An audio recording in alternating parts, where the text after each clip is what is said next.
Hello friends, welcome to my channel education point. हम उम्मीद करते हैं कि आपकी सीटेट की जो प्रिपरेशन है वो काफ़ी अच्छी चल रही होगी। तो आज हम इंग्लिश पेडागोजी के मोस्ट आईएमपी क्वेश्चंस को विथ डिटेल्स समझेंगे, जो कि आपके एग्जाम पॉइंट ऑफ व्यू से काफ़ी इम्पोर्टेंट होने वाले हैं। और इसमें कई सारे प्रश्न हैं जो कि पिछले सीटेट एग्जाम में पूछे गए हैं और उससे रिलेटेड क्वेश्चंस हैं। तो वीडियो को आप स्किप बिल्कुल मत कीजिएगा और बने रहिएगा मेरे साथ, क्योंकि इसी तरह मैं डेली आप लोगों के सीटेट पेपर के लिए उन चुने हुए इम्पोर्टेंट क्वेश्चंस को लेकर आऊंगी एमसीक्यूज वीडियो के साथ, जिनके आने की आपके एग्जाम में पूर्ण संभावनाएं हैं। तो अगर आपको ये सेशन पसंद आए तो इसे अपने दोस्तों के साथ शेयर कर ज़रूर कीजिएगा। और अगर अभी तक आपने मेरे इस चैनल को सब्सक्राइब नहीं किया है तो ज़रूर से कर लीजिए, जिससे आपको आने वाली न्यू वीडियोस की नोटिफिकेशन जो है वो सबसे पहले मिल सके। चलिए देखते हैं first question. A language teacher must promote learners for free writing as the key benefit of free writing is that. मतलब इस क्वेश्चन में आपसे ये पूछा जा रहा है कि एक भाषा शिक्षक को, है ना, अ लैंग्वेज टीचर, एक भाषा शिक्षक को अपने विद्यार्थी को स्वतंत्र लेखन के लिए प्रोत्साहित करना चाहिए, है ना, प्रमोट करना चाहिए फॉर फ्री राइटिंग, क्योंकि स्वतंत्र लेखन का मुख्य लाभ यह है। अब इन चारों में से वो लाभ कौन सा है आपको ये बताना है। ऑप्शन ए दिया है, does not make them feel that they have to write much or be totally accurate. मतलब कि इससे उन्हें यह महसूस नहीं होता कि उन्हें बहुत अधिक लिखना है या पूरी तरह सटीक होना चाहिए, वो दिखावट जो है। ऑप्शन बी है, can incorporate features of writing language from their first language. मतलब कि अपनी पहली भाषा से लिखित भाषा की विशेषताओं को शामिल कर सकते हैं। या फिर it encourages learners to write fluently and creatively. मतलब कि यह विद्यार्थियों को धारा प्रवाह, फ्लुएंटली यानी कि धारा प्रवाह, और रचनात्मक रूप से लिखने के लिए प्रोत्साहित करता है, क्रिएटिवली, है ना। ऑप्शन डी दिया है, give the freedom to write or not. या फिर लिखने या न लिखने की उन्हें क्या करें, स्वतंत्रता दें। तो जो इसमें पूछा गया है कि एक भाषा शिक्षक को विद्यार्थियों को स्वतंत्र लेखन के लिए प्रोत्साहित करना तो चाहिए, क्योंकि स्वतंत्र लेखन का मुख्य लाभ क्या हो सकता है इन चारों ऑप्शन में से। तो वो क्या हो जाएगा, ऑप्शन नंबर सी, है ना। ध्यान देंगे, option number C is the right answer. और यहाँ पर मैं आपको राइटिंग के प्रकार भी बता देती हूँ, ठीक है। राइटिंग के जो है, यहाँ पर लिखती हूँ, ठीक है। राइटिंग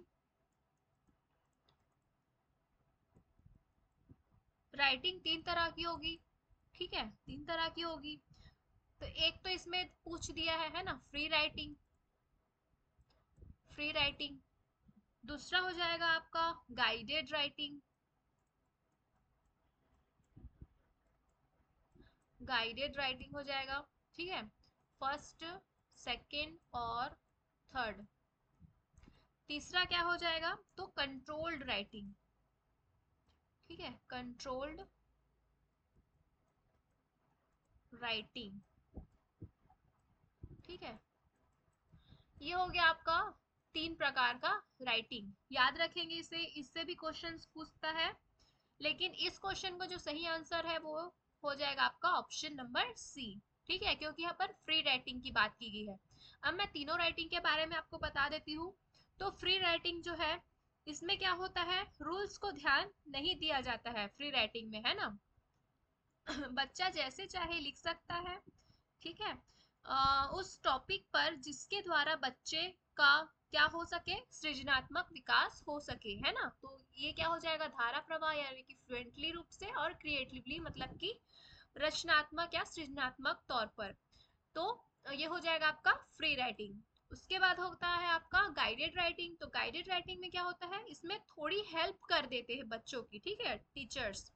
तो ये हो जाएगा गाइडेड राइटिंग, है ना, कि इसे अ को ऐसे लिखो या ए को ऐसे बनाओ, मतलब कुछ भी टीचर्स के द्वारा इसमें हेल्प की जाती है स्टूडेंट्स की, ठीक है। उसके बाद हो जाएगा आपका कंट्रोल्ड राइटिंग। तो इसमें क्या होता है, ये सबसे प्राइमरी लेवल पर कराई जाती है।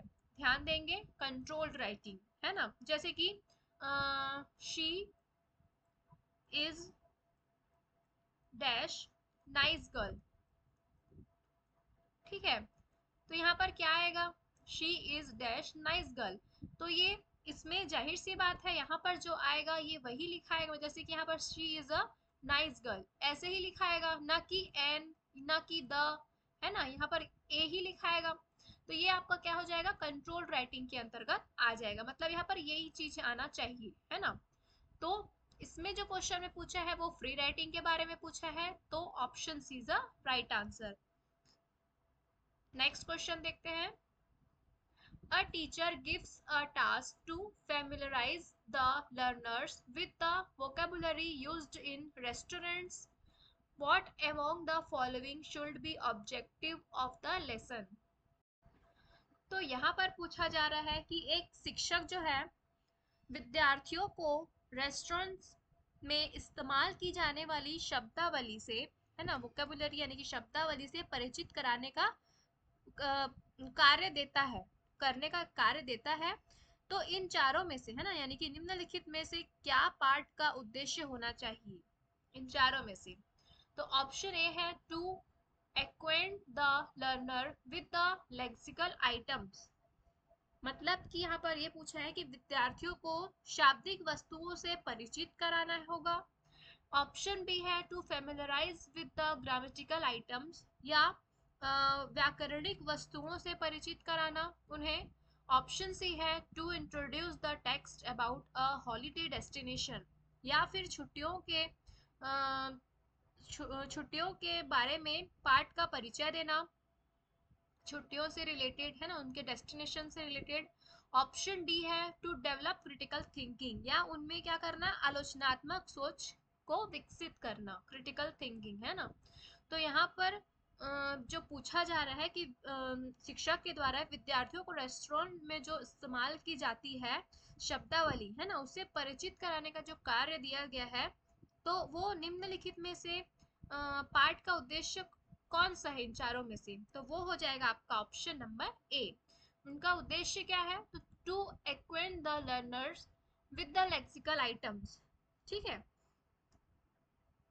क्योंकि जैसे कि वोकाबुलरी, वोकाबुलरी जो यहाँ पर बोला है ना, वोकाबुलरी जैसे कि शब्दों, क्या होता है, शब्दों के माध्यम से पढ़ाते हैं, ठीक है, उसे हम क्या कहेंगे, लेक्सिकल अप्रोच कहेंगे, है ना। जैसे कि जिसे हम शब्दों के माध्यम से पढ़ाते हैं, है ना, वो क्या कहलाएगा, लेक्सिकल अप्रोच के अंतर्गत आ जाएगा।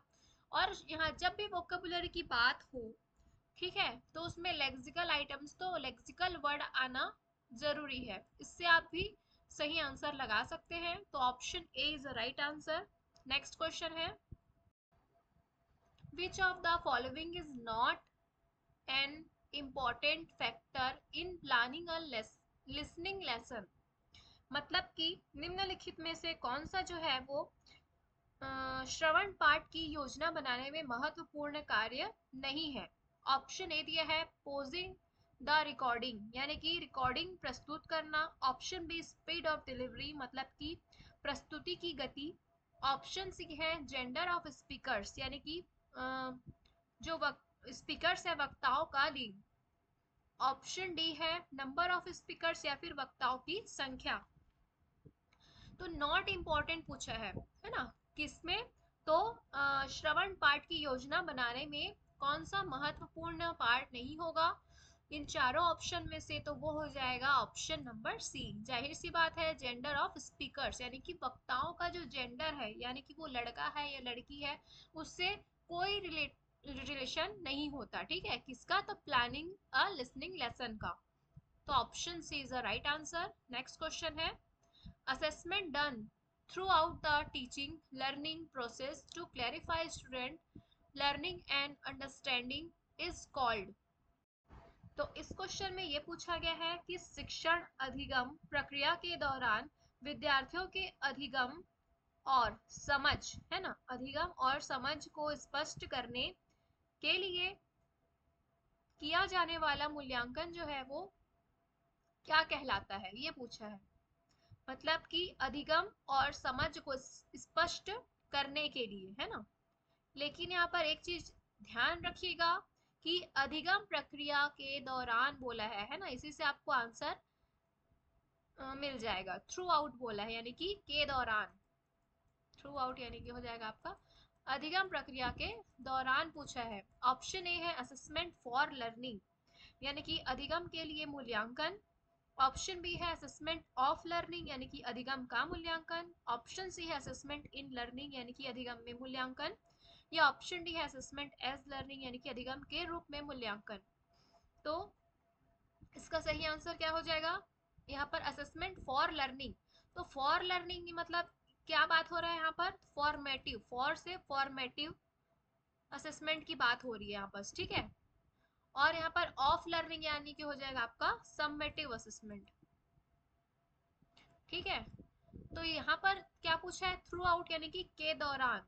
तो के दौरान जो लर्निंग यानी कि शिक्षण के दौरान होने वाली जो टीचिंग होती है उसे हम क्या कहते हैं, तो असेसमेंट फॉर लर्निंग कहते हैं, है ना, यानी कि उसे हम फॉर्मेटिव असेसमेंट कहते हैं। तो option is the right answer. Next question देखते हैं। What is not true about errors in language learning. भाषा सीखने में त्रुटियों के बारे में क्या सच नहीं है बोला है ना, एरर्स यानी कि त्रुटियों के बारे में। तो ऑप्शन ए है errors hinder the language learning process, मतलब कि त्रुटियां भाषा सीखने की प्रक्रिया में बाधा डालती है। ऑप्शन बी है errors are not always bad and help in learning, यानी कि त्रुटियां हमेशा बुरी नहीं होती और सीखने में मदद भी करती है। ऑप्शन सी है errors are crucial aspect of the language learning process, यानी कि त्रुटियां जो है भाषा सीखने की प्रक्रिया का महत्वपूर्ण पहलू है। ऑप्शन डी है errors help to understand the process of second language acquisition, यानी कि जो त्रुटियां होती है वो दूसरी भाषा को अधिग्रहण की प्रक्रिया को समझने में हमें मदद करती है।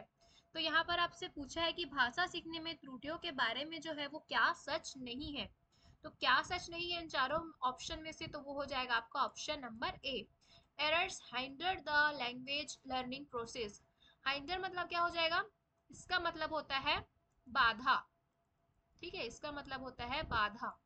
तो errors hinder the language learning process, यानी कि त्रुटियां जो है भाषा सीखने की प्रक्रिया में बाधा डालती है, तो ये बिल्कुल गलत बात है ना। बल्कि वो एक प्रकार से क्या करती है, मदद करती है। गलती करेंगे नहीं तो सीखेंगे कैसे, है ना। तो option A is the right answer. Next question देखते हैं। Creativity in language education is, मतलब कि भाषा शिक्षा में रचनात्मकता है तो क्या है। ऑप्शन ए है open ended classroom task which allow for different interpretation and answers, मतलब कि ओपन एंडेड क्लासरूम में कक्षा कार्य, है ना, क्लासरूम में जो टास्क है, कक्षा कार्य जो अलग अलग व्याख्या अलाउ करता है, ठीक है। डिफरेंट इंटरप्रिटेशन यानी कि इंटरप्रिटेशन मतलब होता है व्याख्या, और उत्तरों की अनुमति देता है। किसकी, तो अलग अलग, डिफरेंट यानी कि बोल रहे हैं पर अलग अलग, है ना, व्याख्या और उत्तरों की अनुमति देता है। वो कौन सा क्लासरूम होता है, ओपन एंडेड क्लासरूम का कार्य। ऑप्शन बी है merging elements from different subject to understand something, यानी कि विभिन्न विषयों से तत्वों को मिलाकर कुछ समझने के लिए कक्षा गतिविधि शिक्षण के नए तरीकों का उपयोग करना। ये हो जाएगा classroom activity using new different method of teaching, यानी कि कक्षा गतिविधि जो है के शिक्षण के नए तरीकों का यूज करें हम कक्षा की गतिविधि में। ऑप्शन डी है classroom material using communicative language teaching, मतलब कि classroom material using communicative language teaching, यानी कि भाषा शिक्षण का उपयोग करके कक्षा सामग्री का यूज करें हम, किसमें, तो क्लासरूम में। तो क्रिएटिविटी लैंग्वेज एजुकेशन मतलब कि भाषा शिक्षा में रचनात्मकता जो होगी वो किस प्रकार होगी, तो उसका सही आंसर हो जाएगा आपका ऑप्शन नंबर ए। क्यों, क्योंकि ओपन एंडेड क्लासरूम बोला है यहाँ पर, है ना। यानी कि इस क्लासरूम में क्या होगा, हर बच्चे का अपना अलग अलग तरीका होगा, है ना, आंसर्स और अलग अलग क्या होगा, आंसर होगा। ठीक है, अपना अलग ही व्यू होगा किसी चीज को समझने का। ठीक है, तो ये हो जाएगा आपका ऑप्शन नंबर ए सही हो जाएगा। ठीक है, नेक्स्ट क्वेश्चन है, a child watching TV and listening to songs being played there, what type of listening is he undergoing. एक बच्चा जो है वो टीवी देख रहा है, a child watching a TV, है ना, और उस पर बज रहे गाने को क्या कर रहा है, सुन रहा है। तो वह किस प्रकार की लिसनिंग कर रहा है या किस प्रकार की लिसनिंग से गुजर रहा है, अंडर गोइंग बोला है ना। तो ऑप्शन ए है इंटरेक्टिव, ऑप्शन बी है नॉन इंटरेक्टिव, ऑप्शन सी है पार्शियली इंटरेक्टिव, या ऑप्शन डी है ऑल ऑफ दिस। तो इस क्वेश्चन का सही आंसर हो जाएगा आपका option number B, non interactive. ठीक है, याद रखेंगे, option number B, non interactive. मतलब एक बच्चा जो है वो टीवी तो देख रहा है, पर क्या कर रहा है, उस पर बज रहे गाने को क्या कर रहा है, सुन रहा है ना। इंटरेक्टिव मतलब हो जाएगा आमने सामने, है ना, आमने सामने जब हो, जैसे कि वो टीवी को जब देख रहा होगा सिर्फ, तो जैसे कि वो इंटरेक्टिव में आ जाएगा। नॉन इंटरेक्टिव यानी कि वो क्या कर रहे हैं, टीवी देख रहा है बट टीवी नहीं देख रहे हैं, उस पर बज रहे गाने को सुन रहा है, मतलब वो इंटरेक्ट नहीं कर रहा है एक प्रकार से, है ना, वो सिर्फ सुन रहा है, इसलिए नॉन इंटरेक्टिव इसका आंसर होगा। नेक्स्ट है, a teacher of class first allows her learners to speak about anything for 2 to 3 minutes. Which skills she is trying to develop? मतलब कक्षा एक की एक शिक्षिका अपने विद्यार्थियों को 2 से 3 मिनट तक किसी भी विषय पर बोलने की अनुमति देती है ना, तो वह कौन से कौशल विकसित करने का प्रयास कर रही है उनमें। ऑप्शन ए दिया है लिसनिंग यानी कि सुनना, ऑप्शन बी स्पीकिंग यानी कि बोलना, ऑप्शन सी है both A and B, option D है नन ऑफ दिस। तो इसका सही आंसर हो जाएगा आपका ऑप्शन नंबर बी, स्पीकिंग, है ना। स्पीकिंग क्या हो जाएगा, क्योंकि जो शिक्षिका है वो विद्यार्थियों को 2 से 3 मिनट तक किसी भी विषय पर क्या कर रही है, बोलने की, है ना, बोलने की अनुमति देती है।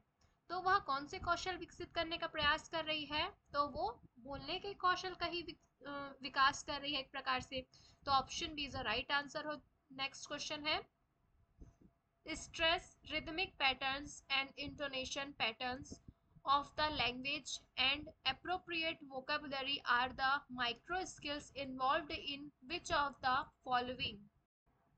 मतलब कि भाषा में तनाव, लयबद्ध पैटर्न, है ना, रिदमिक पैटर्न्स, और स्वर पैटर्न यानी कि इंटोनेशन, स्वर पैटर्न तथा उपयुक्त शब्दावली निम्नलिखित में से किसमें शामिल सूक्ष्म कौशल है, इन चारों में से, है ना। तो ऑप्शन ए है listening, option B loud reading, option C speaking, या ऑप्शन डी है राइटिंग।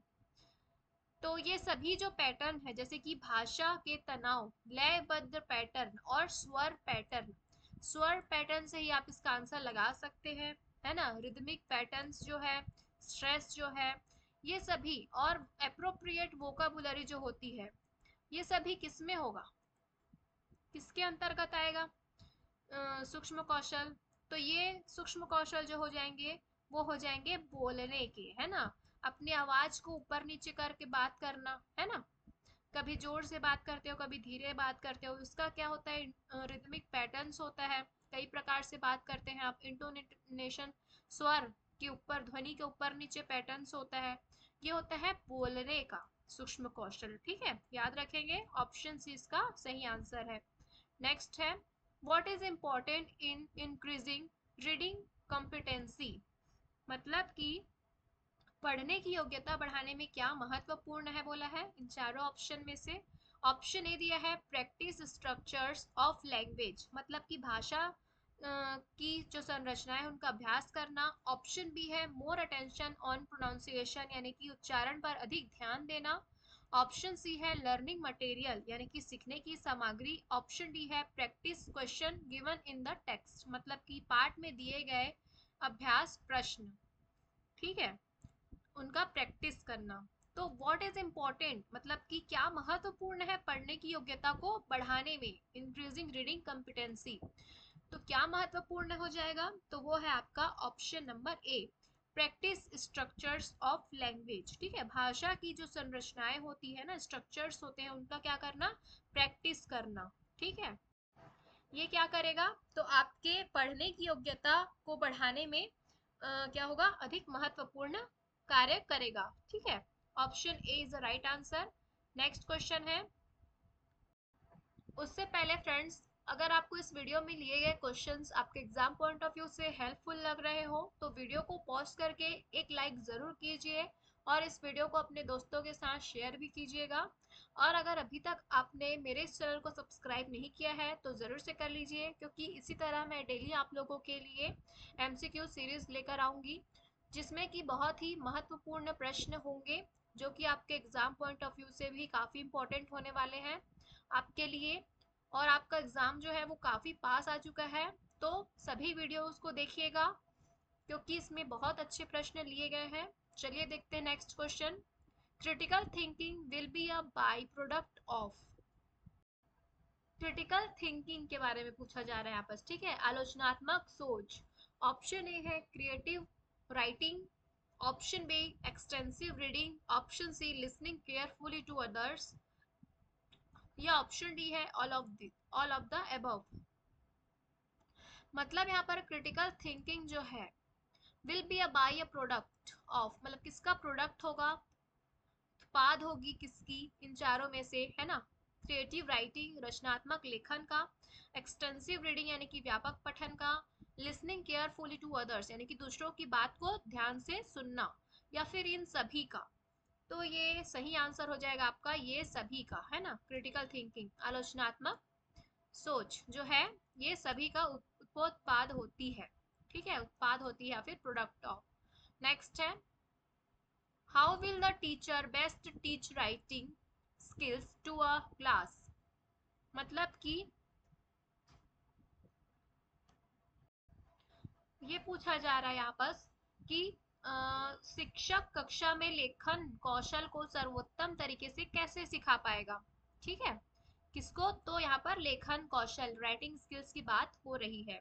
ऑप्शन ए है थ्रू डिक्टेशन यानी कि श्रुत लेख के माध्यम से, option B by asking student to learn articles and rewrite them, मतलब कि छात्रों को लेख याद करने और उन्हें फिर से लिखने के लिए कहकर, ऑप्शन सी है by brainstorming ideas and asking students to write in their own words, मतलब कि विचारों पर मंथन करके, है ना, यानी कि बाय ब्रेनस्टॉर्मिंग यानी कि विचारों पर मंथन करके और छात्रों को अपने शब्दों में लिखने के लिए कहकर, ऑप्शन डी है by asking students to write neatly यानी कि छात्रों को साफ सुथरा लिखने के लिए कहकर। तो किस प्रकार होगा कि कक्षा में शिक्षक जो है कक्षा में लेखन कौशल को सर्वोत्तम तरीके से किस प्रकार सिखा पाएंगे, तो वो हो जाएगा आपका option number C. Best answer है option number C, by brainstorming यानी कि विचारों पर मंथन करके और छात्रों को अपने शब्दों में लिखने के लिए कहकर, है ना। Asking students to write their own words, है ना, तो option C is the right answer.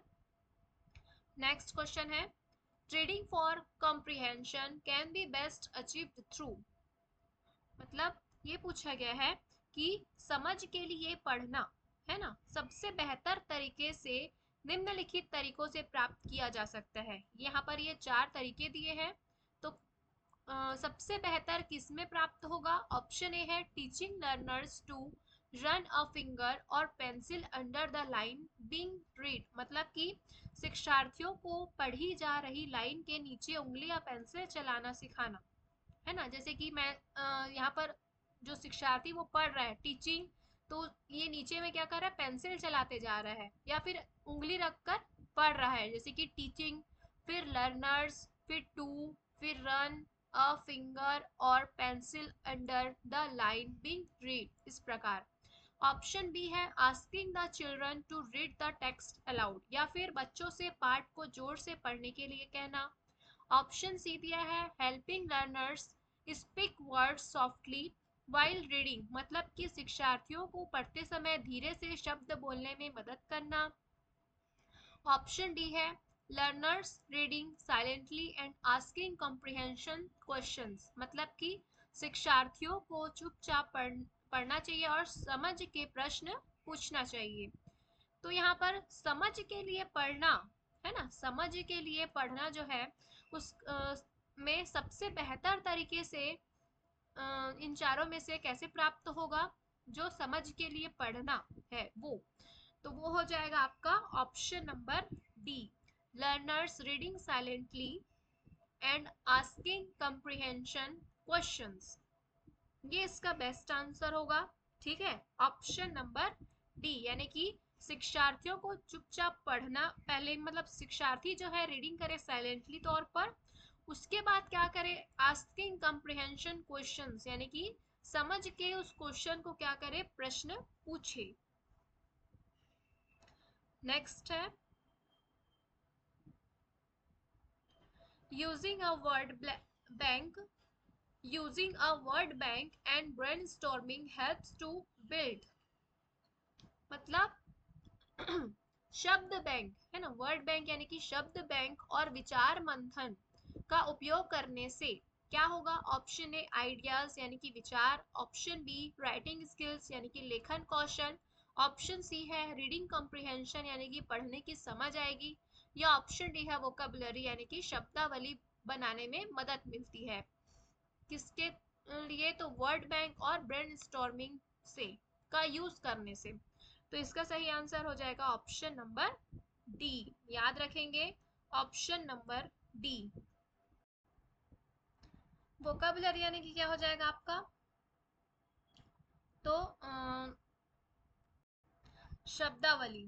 ठीक है, शब्दावली, तो इन चारों ऑप्शन में से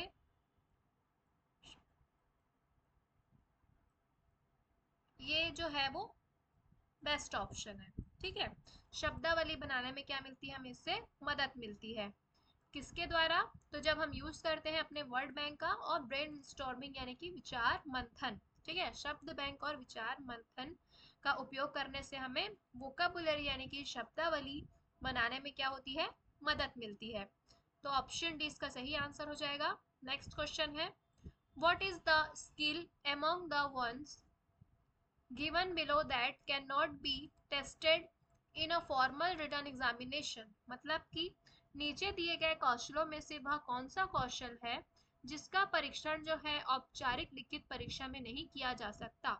ऑप्शन ए है meaning of words and phrases यानी कि शब्दों और वाक्यांशों का अर्थ, option B extensive reading for pleasure यानी कि आनंद के लिए व्यापक पढ़ना, ऑप्शन सी पाठ का विश्लेषण करना यानी कि analysis text, analysing test, option D है रीडिंग फॉर इंफॉर्मेशन यानी कि जानकारी के लिए पढ़ना। तो यहाँ पर बात हो रही है फॉर्मल रिटन एग्जामिनेशन। तो फॉर्मल रिटन एग्जामिनेशन में कौन सा टेस्ट नहीं हो पाएगा, तो इसका सही आंसर हो जाएगा आपका ऑप्शन नंबर बी, इसका सही हो जाएगा एक्सटेंसिव रीडिंग फॉर प्लीजर, है ना, यानी कि आनंद के लिए क्या करना, व्यापक तौर पर पढ़ना या एक्सटेंसिव रीडिंग करना, किसके लिए, फॉर प्लीजर के लिए, आनंद के लिए, है ना। तो ये आपका फॉर्मल रिटन एग्जामिनेशन के अंतर्गत नहीं आएगा, बल्कि ये हो जाएगा आपका इनफॉर्मल के अंतर्गत आ जाएगा। ठीक है, बाकी जो है ये सब जैसे कि meaning of words and phrases, analysing text, है ना, और रीडिंग फॉर इंफॉर्मेशन, ये सब क्या आएंगे, फॉर्मल के अंतर्गत आएंगे, याद रखिएगा। But extensive reading for pleaser की बात हो रही है तो ये आपका आ जाएगा इनफॉर्मल के अंतर्गत। ठीक है, तो option B is the right answer, क्योंकि यहाँ पर आपसे औपचारिक लिखित परीक्षा में नहीं किया जा सकता। वो कौन सा परीक्षण है, तो वो हो जाएगा आपका एक्सटेंसिव रीडिंग फॉर प्लीजर। तो ये थे आज के टोटल 15 एमसीक्यूज। आपके इन 15 एमसीक्यूज में कितने क्वेश्चन जो है वो सही हुए, मुझे कमेंट बॉक्स में कमेंट करके ज़रूर बताइएगा। और अगर आपको ये वीडियो पसंद आई हो तो please like share and subscribe to my channel and press the bell icon, जिससे कि आपको आने वाली न्यू वीडियोस की नोटिफिकेशन जो है वो सबसे पहले मिल सके। Thank you for watching.